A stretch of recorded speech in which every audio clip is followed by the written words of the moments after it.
السلام علیکم. زما ټولو خوږو کتونکو اورېدونکو د زړه د کومې نه تسلام یم. ملګرو،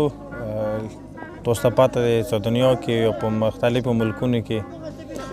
چې کومه وبا راغلی دی، یو کومه بیماري راغلی دی، کوم وایرس دی،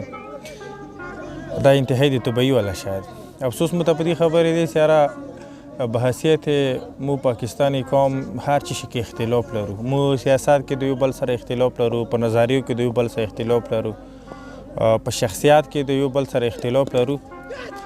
خو په وایرس کې یا په بیماري کې یا په کې اختلاف لرل دا متای مو دپاره ډېره د نقصاني خبره ده. هغه اختلاف هم که وکړي ځای پر شاید هغه نه موږ ګټه وکړو، که سیاسي اختلافات وي که شخصي وي، خو په وبا کې یا په وایرس کې یا په بیماري کې اختلاف لرل دا انتهایی د افسوس خبره ده. بعضې خلک یې چې دا بیماري شته، بعضې خلک یې چې دا نوشه دی، بعضې خلک یې چې نه دا پلني ته لګېږي، پلني ته نه لګېږي، مسلمان ته نه لګېږي، پلني فرقې ته لګېږي، پلني فرقې ته نه لګېږي. دا بس خبرې دي. کله چې زموږ ټول د ملک زموږ وزیر اعظم، زموږ د ملک غټ غټ علما، زموږ د حرم شریف چې کوم غټ غټ علما دي، مفتیان دي، مطلب چې کعبې غوندې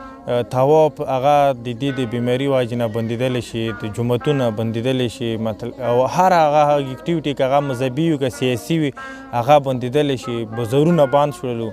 اوس هم مو دې بیماري ته بیماري نه وي، اوس هم مو دې کوم احتیاطي تدابیر ښیي مو هغه خپل اپنو نه کړو، هغه د ځان د بچکونې کوشش نه کړو.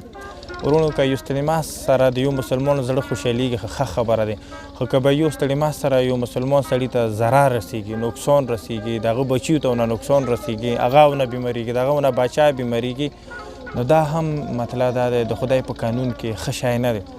مو همیشه دپاره یو بل څه ستړي ماسیا کړي دي، انشاءالله بیا کوو، خو که څه مودې دپاره موږ د ستړي ماسي یا د یو بل سره نږدې ناستی لږ پرېږدو، نو ځان دا مو دپاره به هم ډېره د لویه د خوشحالي او د نیکي خبره به هم وي.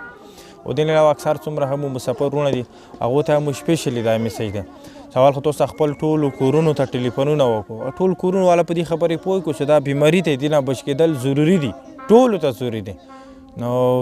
زیاتره داسې موږ خلک د خندانونه دي چې هغه د شي مکې ډېر بې احتیاطي کوي. تاسو د ایټلي صورتحال کاسو، تاسو د نورو ملکونو صورتحال ولیدل، زموږ ملک هر که ملک دی نه هم چې هغه یو کلو ته ځانونه ورسوي، یو کور ته ځان ورسوي، نه هغه هسپتالونه لرو، نه هغه ډاکټرانو سیسټم لرو، خو بهرحال که خپل احتیاطي تدابیر مو خپل اپنو کړو، نو امید لرو دې شي نه به مو ډېر زر بچ کېدونکي جوړ شو. او بله دا دی چې موږ څومره هم مسافر دي هغه د حالاتو نه خبر دي چې یاره په هلته څه روان دي، مونږ نه هم ښه خبر دي.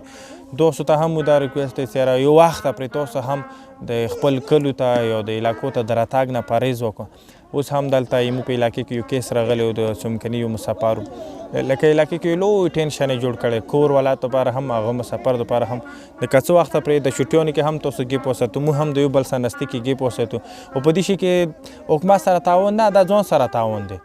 ځان بچ کول دا د حکومت بچ کول دي، د ملک بچ کول دي، د علاقې بچ کول دي، د خلکو بچ کول دي. خدای دې ومه کړي چې د چا بچی د ما د ستړي مست وجې نه بیمار شي، خدای دې ومه کړي چې د چا کور ورور یا د چا ویاره د ما د غېږې یا د ستړي مسته وجې نه بیمار شي، نو دا ما دپاره هم دا زیات خبرې وه، دغه کاله والا دپاره هم خدای دې مو دغې بیمارۍ نه، دغه وایرس نه په خیر سره زموږ ملک بلکې نور څومره هم ملکونه دي، څومره هم انسانیت دي، خدای دې ونه په خیر سره وساته کړي او الله د دې بیماري زیات نظر